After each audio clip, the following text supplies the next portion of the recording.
Bonjour à tous, c'est Karim Zeribi. J'espère que vous allez bien. Alors lundi, c'était la rentrée des classes avec les enfants. Vive les enfants, vive les enfants, vive les enfants, vive les enfants. Et lundi matin, ils étaient tous à l'école. Alors, il y avait ceux qui voulaient pas y aller. Oui, je veux pas y aller. Je veux rester avec papa et maman à manger des tablettes de chocolat et boire des verres de lait. Et puis, il y a ceux qui étaient contents d'aller à l'école. Ah, je suis content. Ah, je suis la Fayot. La maîtresse, elle est belle. Elle a de belles fesses. Mais il y a des écoles qui n'ont pas de chance. Eh oui, ça existe. Par exemple, il y a une école qui a eu le déplaisir d'avoir la visite de Doudou Philippe et de Jean-Michel Blanquette. Enfin, Jean-Michel Blanquer. Ouais, ils étaient là, et puis ils étaient en train de polluer l'esprit des enfants. Ces gens-là n'ont aucun scrupule. Ça me donne envie de faire du vomi. Parfaitement. Ça me dégoûte. L'autre grand con avec sa barbe. Et l'autre chevelu, là, ils étaient là à faire les beaux devant les pauvres petits marmots. Doudou Philippe, il a même joué avec un enfant. Il voulait absolument gagner. Quelle honte! Être en compétition avec un petit garçon. Pfff, je vous crache au-dessus. Vive la rébellion, vive la rébellion, vive la rébellion, vive la rébellion. Parfaitement. Ah bien sûr, les journalistes y sont allés de leur symphonie, en léchant les bottes de tous ces salauds. Parfaitement. À commencer par BFM TV, bien sûr. Oui, BFM TV, c'est des faillots. C'est tellement des gros faillots que c'est même des soissons. Le soisson, c'est un gros haricot. J'aime pas les haricots, ça fait péter la proute. Il y a d'abord Routel Krief qui a fait des commentaires sur cette visite débile. Hé, Doudou Philippe et Jean-Michel Blanquette, vous pensez pas que c'est déjà assez dur pour les enfants à la rentrée des classes? Après 2 mois de vacances? Vive les vacances, vive les vacances, vive les vacances, vive les vacances. En tout cas, Routel Krief, elle tient à garder son boulot, du moins jusqu'à 2022. Vous voulez savoir pourquoi? Eh ben, écoutez-la. C'est dégoûtant, écœurant. Merci Karim. Alors oui, en effet, notre cher et immense Premier ministre qui est si grand, si beau, qui a l'air si viril avec sa barbe, et Jean-Michel Blanquer, notre ministre de l'Éducation, sans aucun doute le meilleur de la Ve République, se sont rendus dans une école pour aller saluer des enfants. Et le moins que l'on puisse dire, c'est que les enfants étaient très honorés, bien sûr. Alors, par exemple, Édouard Philippe a joué à un jeu avec un petit garçon. Et bien sûr, c'est Édouard Philippe qui a gagné, puisqu'Édouard Philippe est un gagneur, comme tous les gens de ce gouvernement. Voilà, j'ai fini. Ah, Fayotte, suce boule, va. Tu suces des boules comme ça. Des boules. Tu suces les toutes petites boules du gouvernement. Elles sont toutes petites, comme des cacahuètes. Tu me dégoûtes, Routel Krief. Et puis, maintenant, j'aimerais avoir un autre avis. Oui, l'avis d'un homme qui n'a pas d'enfant. Oui, parce que les gens qui ont des enfants, ils ont aussi des avis. C'est quoi cette discrimination? Alors, sous prétexte qu'on n'a pas d'enfants, on ne peut pas parler des enfants? Et ceux qui ne peuvent pas en avoir, ne soyez pas injuste. Injuste comme ça. Oh, je suis injuste. Toi, t'as pas le droit de parler. Tu te tais. Ferme ta bouche. Non! Même ceux qui n'ont pas d'enfants peuvent donner sur leur avis sur la rentrée des classes. Parce que la rentrée, c'est pour tout le monde. Et c'est pas rigolo. Alors, là, le monsieur à qui j'ai envie de demander l'avis, c'est François Crapulot. Oui, il n'a pas d'enfant. Et fort heureusement. Vous l'imaginez avec des gosses, lui? Ce serait une catastrophe. Déjà qu'il sait à peine s'occuper de lui-même. Alors maintenant, écoutons-le. On vous écoute, François.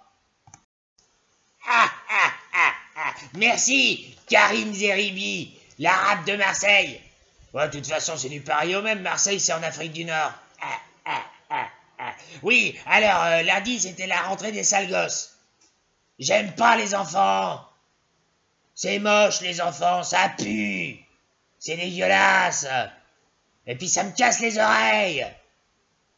Ça fait des caprices. Pour rien. En plus, maintenant, ils sont tout le temps devant leurs écrans. Vous voulez en faire quoi de vos mômes? Des robots? Bande de cons, va. On vous donne de la merde à bouffer et vous la bectez. Vous êtes vraiment des connards. Alors, Jean-Michel Blanquette, là, et Doudou Philippe, ils sont allés à l'école, là. Bah, vu la qualité de leur boulot, il ferait bien d'y retourner. Ils ont encore des choses à apprendre. En tout cas, ce qui paraît, leur formation à eux, elle se termine en 2022. Bah, espérons qu'ils n'aillent pas à l'université après, parce que sinon on est dans la merde. En tout cas, c'est pas eux qu'il aurait fallu emmener dans cette école. Ouais. Il aurait fallu emmener Christian Quesada. Lui, il sait parler aux gosses, lui. Oh, ça va, je déconne. Votre humour, vous l'avez oublié sur le lieu de vos vacances? Ah bah non, vous n'êtes pas parti en vacances, vous avez plus un rond. Bande de cons, va. En plus, la cote de popularité de Manu Macron remonte. Ouais. Ça fait 2 ans qu'il vous chie à la gueule, et vous en demandez, vous vous frottez avec votre merde. Eh ben, si en 2022 il vote pour vous, vous votez pour lui, venez pas vous plaindre. C'est que vous aimez ça.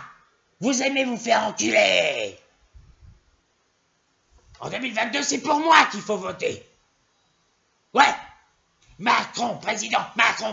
Non. Merde, je viens de dire une connerie. Pas Macron. Crapulot. Regardez-moi. Hein? J'ai pas le charisme d'un président? Crapulot, président, Crapulot, président, Crapulot, président, Crapulot, président, Crapulot. Oui, monsieur Crapulot. Cette cote de popularité de Manu Macron qui remonte, c'est du grand n'importe quoi. Ça prouve la stupidité des Français. Les Français sont des cagoles. En revanche, je voudrais éclaircir un point avec vous, monsieur Crapulot. Oui, vous êtes un vilain. C'est à propos du fait que vous vous moquiez de mes origines arabes, et le fait que j'habite à Marseille. Eh bien, sachez, monsieur Crapulot, que je vous cague dessus. Alors, pour ceux qui ne savent pas, caguer en marseillais, ça veut dire faire du caca. Hop, comme ça, je mets mes fesses comme ça, et puis prout, et puis je chie sur sa tête. Parfaitement, je cague dessus. Oh putain, il m'a énervé. Il m'a énervé, alors du coup, je trouve plus mes mots. Qu'est-ce que ça veut dire? Alors du coup, je vais vous laisser là. Je vais vous laisser parce que j'en peux plus. Alors lundi, il y a eu aussi une légère altercation entre Jean-Jacques Bourdin et Marlène Schiappa. Ça a été une rentrée agitée. Moi, je m'en vais me calmer. Et moi, je vous laisse avec un extrait de cette interview de lundi entre Jean-Jacques Bourdin et Marlène Schiappa. Et croyez-moi, ça a été sport. Au revoir, bande de cagoles. Bon, Marlène Schiappa, j'aimerais que vous répondiez à cette question simple. La question est la suivante. Que comptez-vous faire contre les féminicides et la violence faite aux femmes? Une violence honteuse! Ces pauvres femmes sont des victimes. Et vous êtes censé les représenter, Marlène Schiappa! Répondez immédiatement! Pourquoi ne voulez-vous pas répondre? Répondez! Ce silence est assourdissant! Je vous préviens, je suis capable de stopper l'interview si vous ne répondez pas. Répondez! Vous ne voulez pas répondre? Eh ben moi, je vous séquestre sur ce plateau, Tant que vous n'avez pas répondu à cette question simple, que comptez-vous faire contre la violence faite aux femmes? Mais vous allez me répondre! Mais vous allez me répondre! Vous allez me répondre, hein? Oui, je vous ai violenté! C'est tout ce que vous méritez! Je fais ce que beaucoup d'hommes ont envie de faire depuis des mois, depuis 2 ans que les gens vous connaissent. Vous êtes une incompétente, Marlène Schiappa!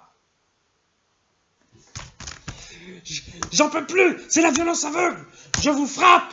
C'est tout ce que vous méritez! Espèce de salope! Hein? C'est tout ce que vous méritez! Hein? Hein? Tiens!